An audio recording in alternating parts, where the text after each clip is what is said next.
Tu crois que le contrôle commence lorsque tu remets ton passeport ou que tu poses ton sac à dos sur le tapis roulant? Ce n'est pas le cas. La surveillance dans un aéroport commence bien avant que tu n'arrives au contrôle de sécurité. En réalité, elle débute même avant que tu ne mettes les pieds dans le bâtiment. Un voyageur est arrivé à l'aéroport de Los Angeles en portant un sweatshirt qui ne semblait attirer aucune attention. Du moins, c'est ce qu'il croyait. Il a passé 45 minutes en inspection secondaire. Il a raté son vol. Sa réunion a été annulée. Il n'a jamais compris pourquoi. Il ne savait pas que ses vêtements avaient déjà déclenché des alertes invisibles. Après l'analyse de plus de 200 plaintes de passagers et des entretiens avec d'anciens superviseurs de la sécurité aéroportuaire, une vérité dérangeante apparaît. Les aéroports fonctionnent avec des systèmes invisibles, conçus pour t'évaluer en permanence. Ils ne vérifient pas seulement ce que tu transportes dans ton sac à dos. Ils évaluent la manière dont tu t'habilles, dont tu marches, dont tu emballes, dont tu réserves ton vol. Tout devient des données silencieuses, traitées par des algorithmes qui décident si tu avances sans problème ou si tu es retenu pour un contrôle supplémentaire. En 2026, ces systèmes sont devenus plus stricts et plus agressifs.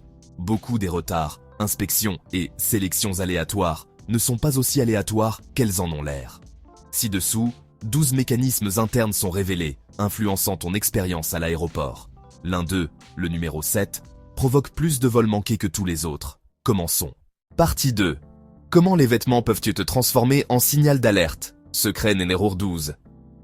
Dans un aéroport, ce que tu portes n'est pas une question de style. C'est de l'information. Les scanners de sécurité n'interprètent pas les vêtements comme des habits, mais comme des formes, des densités et des ombres. Certains choix vestimentaires déclenchent des alertes sans que le passager s'en rende compte. Les vêtements amples, les manteaux épais, les grandes vestes, les sweatshirts à capuche relevée ou l'excès de couches créent des problèmes de visibilité pour les scanners. Ce ne sont pas des options confortables, ce sont des obstacles techniques. Cas fréquent, une personne de 28 ans portait un lourd manteau d'hiver en direction d'une destination estivale. Le scanner a détecté des densités irrégulières. Elle a été soumise à une fouille complète et a failli manquer son vol de correspondance. La plupart des voyageurs, ne s'en rendant pas compte, s'habillaient de manière trop formelle pour un vol court, porter des vêtements qui ne correspondent pas à la destination ou ignorer le climat, génèrent également des incohérences qui attirent l'attention du système. Plan d'action. Porter des vêtements ajustés, mais pas serrés. Réduire le métal au minimum, éviter les couches excessives, écarter les gros manteaux, les sweatshirts volumineux et les tissus contenant des fils métalliques. Chaussures simples, ceinture fine, vêtements neutres. Moins tu attires l'attention, plus ton passage sera fluide. Règle clé. À l'aéroport, ce qui est ennuyeux est invisible, et l'invisible avance vite. Si tu dois porter des couches à cause du froid dans l'avion, mais que tu voyages vers une destination chaude, le mieux est de les placer dans ton bagage cabine et de les enfiler après le contrôle de sécurité. Et ce n'est que le début. Partie 3. Ce qui se passe réellement avec ton bagage après l'enregistrement. Secret numéro 11. La plupart des passagers ressentent un soulagement dès qu'ils déposent leur valise au comptoir. Ce moment de tranquillité est trompeur.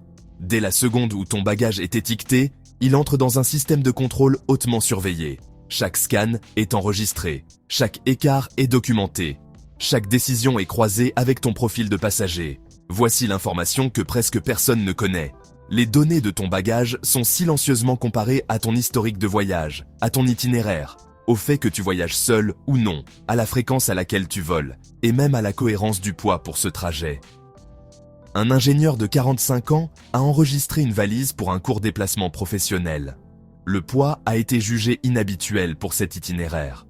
Avant même qu'il n'arrive à la porte d'embarquement, son bagage avait déjà été ouvert, inspecté puis refermé, sans qu'on l'en informe. Si une valise est trop lourde, trop légère ou associée à un trajet sensible, elle peut être envoyée automatiquement à une inspection supplémentaire sans notification. Plan d'action. Faire ses bagages de manière ordonnée et claire. Éviter les emballages inutiles, l'aluminium ou les couches qui compliquent le scan.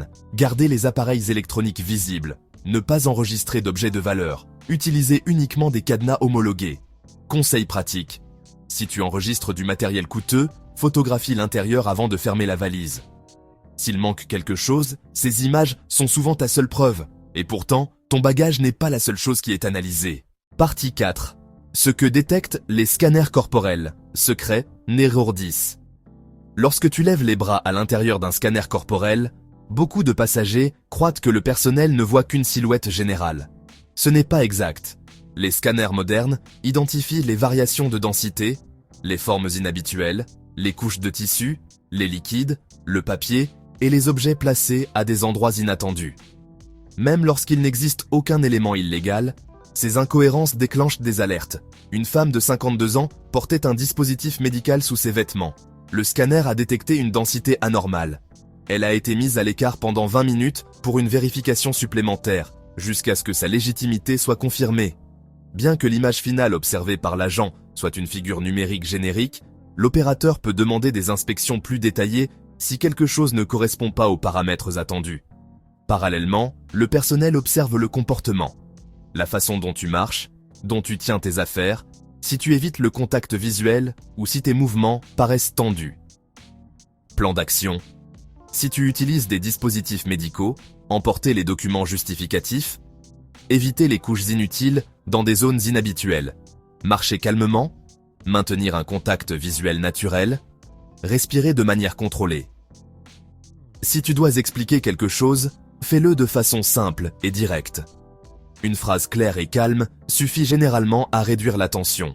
Mais même si tout semble normal, il existe un autre facteur qui ne dépend pas uniquement de ton corps.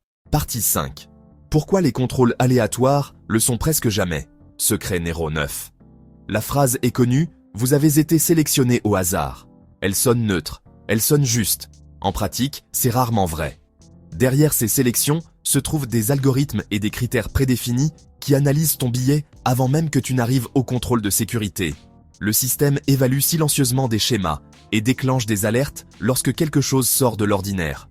Les réservations de dernière minute, les vols allers simples, les correspondances inhabituelles, les paiements en espèces ou les itinéraires considérés comme sensibles augmentent le niveau d'attention.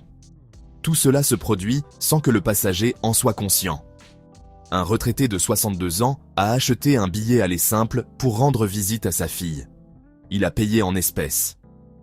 À l'aéroport, il a été sélectionné au hasard pour un contrôle supplémentaire qui a duré plus d'1 heure et demie. Il a manqué son vol. Le comportement joue également un rôle. Une nervosité excessive, une transpiration sans raison apparente, l'évitement du regard ou un langage corporel rigide sont des signaux que le personnel est formé à détecter. Il existe encore des déclencheurs plus subtils. Voyager toujours seul, voler très fréquemment sans bagages enregistrés, porter un nom similaire à celui d'une personne figurant sur des listes de surveillance, avoir un profil numérique incomplet ou peu visible. Plan d'action, réserver, lorsque c'est possible, au moins 2 semaines à l'avance. Utiliser des cartes bancaires plutôt que des espèces. Rester calme et maintenir un contact visuel naturel. Coopérer si tu es mis à l'écart. Discuter ne fait qu'aggraver la situation. Les programmes de pré-contrôle réduisent considérablement ces sélections. Même s'ils ont un coût, ils se compensent souvent par le temps et le stress économisés. Et malgré cela, le système peut aller encore plus loin. Partie 6. Ton bagage peut être ouvert sans avertissement. Secret numéro 8. De nombreux voyageurs pensent qu'une fois leur valise enregistrée, elle reste fermée sauf en cas d'événement exceptionnel. Cette supposition est incorrecte. Dans de nombreux pays, le personnel de sécurité dispose de l'autorité légale pour ouvrir les bagages enregistrés sans notification préalable ni consentement. Même si tu utilises des cadenas, ceux qui sont homologués peuvent être ouverts puis refermés. Les cadenas non homologués peuvent être coupés sans explication ni indemnisation. Un photographe de 38 ans a enregistré son matériel avec un cadenas non autorisé. À l'arrivée, le cadenas avait disparu, la valise avait été ouverte et un objectif manquait.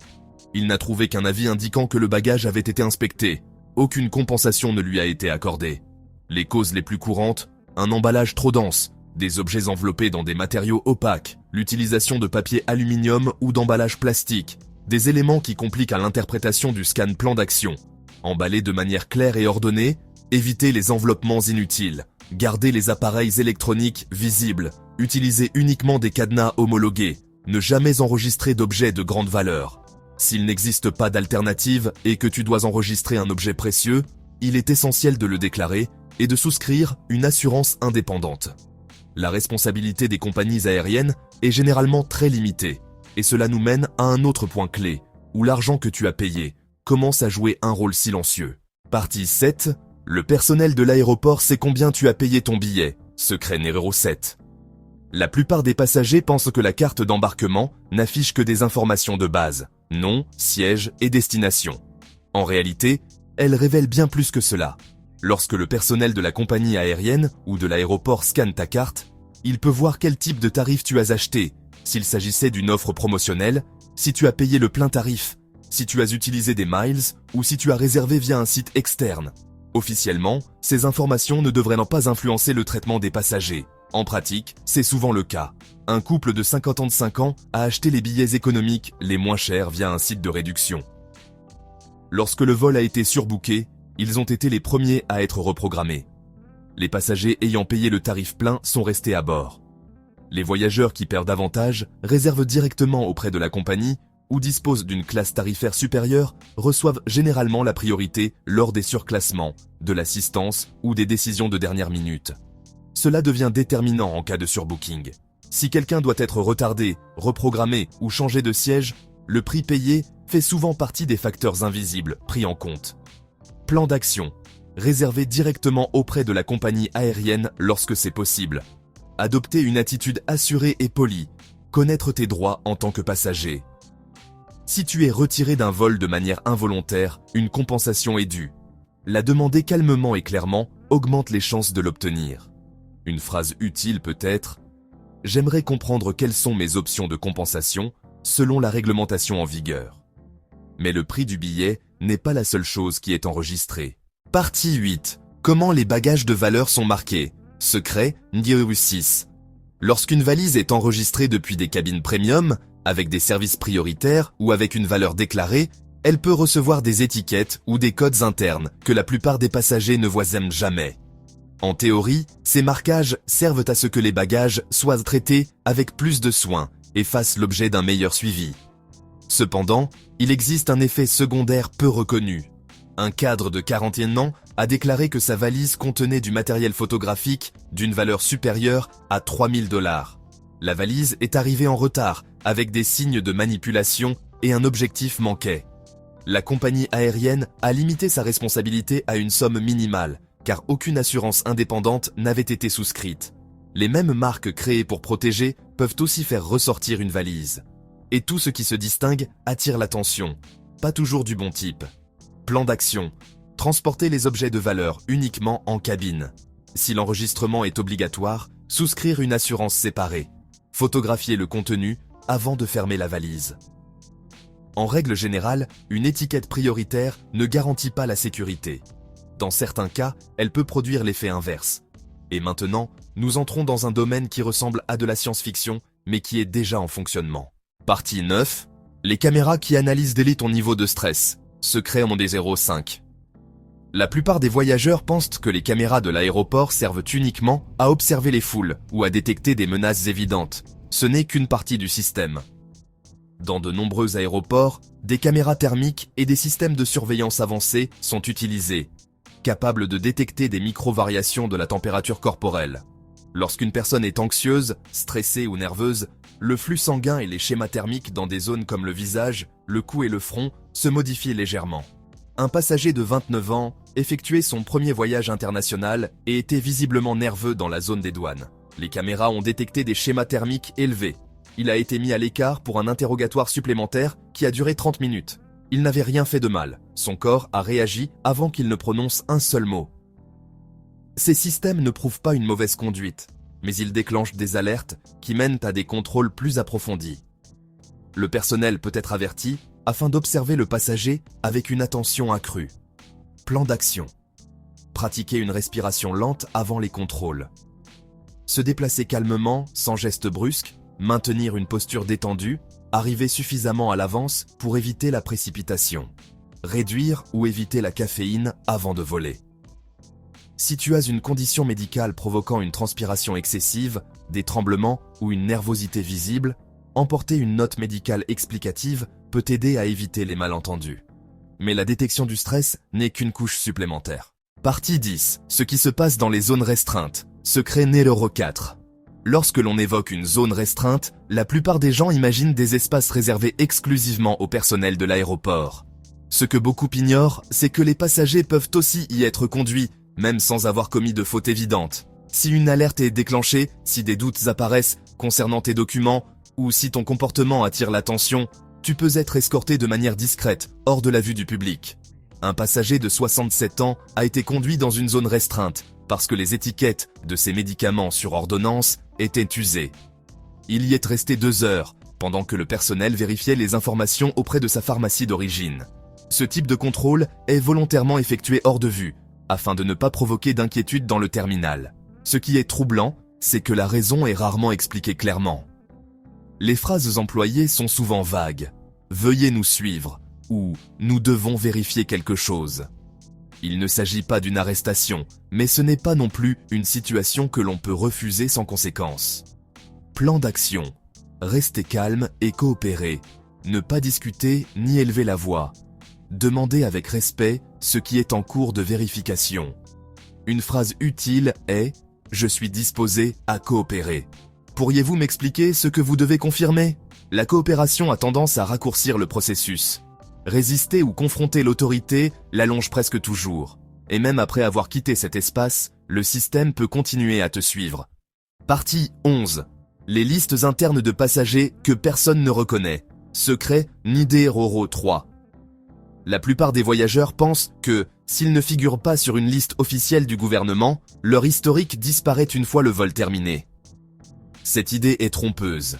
Les compagnies aériennes et les aéroports maintiennent des systèmes internes de suivi qui enregistrent les comportements considérés comme problématiques ou perturbateurs. Ce ne sont pas des listes publiques ni accessibles aux passagers, mais elles existent. Une dispute avec le personnel de porte, des réclamations agressives, le refus de suivre des instructions ou des conflits répétés peuvent générer une trace numérique conservée pendant des années. Un voyageur d'affaires de 50 ans a eu une altercation importante avec un agent à cause d'une correspondance manquée. 6 mois plus tard, avec une autre compagnie aérienne, il a commencé à remarquer un schéma. Il était fréquemment sélectionné pour des contrôles supplémentaires. La situation s'est répétée pendant plus d'1 an. Figurer sur ces listes n'implique pas une interdiction de voler, mais cela modifie la manière dont tu es traité au sein du système. Le passager n'en est jamais informé. Les codes sont internes, et le langage utilisé est délibérément ambigu. Plan d'action. Privilégier le calme même lorsque tu as raison. Déposer les réclamations par écrit après le vol. Toujours maintenir un comportement respectueux avec le personnel. Si tu soupçonnes être marqué de façon récurrente, il est possible d'effectuer une demande formelle auprès des autorités compétentes. La réputation en tant que passager pèse plus que beaucoup ne l'imaginent, et il reste encore un coût caché, un dernier, qui touche directement le portefeuille. Conclusion. Ce qui se passe dans un aéroport n'est ni fortuit ni aléatoire. Chaque pas, chaque décision et chaque interaction font partie d'un système qui évalue silencieusement tous les voyageurs. Comprendre le fonctionnement de ce système n'est pas une source d'alarme, mais un avantage. L'information permet d'anticiper, de réduire les frictions et d'éviter des erreurs inutiles. Mieux voyager ne dépend pas de la chance, mais de la conscience. Et ceux qui comprennent les règles invisibles de l'aéroport avancent avec plus de calme, plus de clarté et moins de problèmes. C'est aujourd'hui le véritable avantage en voyage. Bon voyage.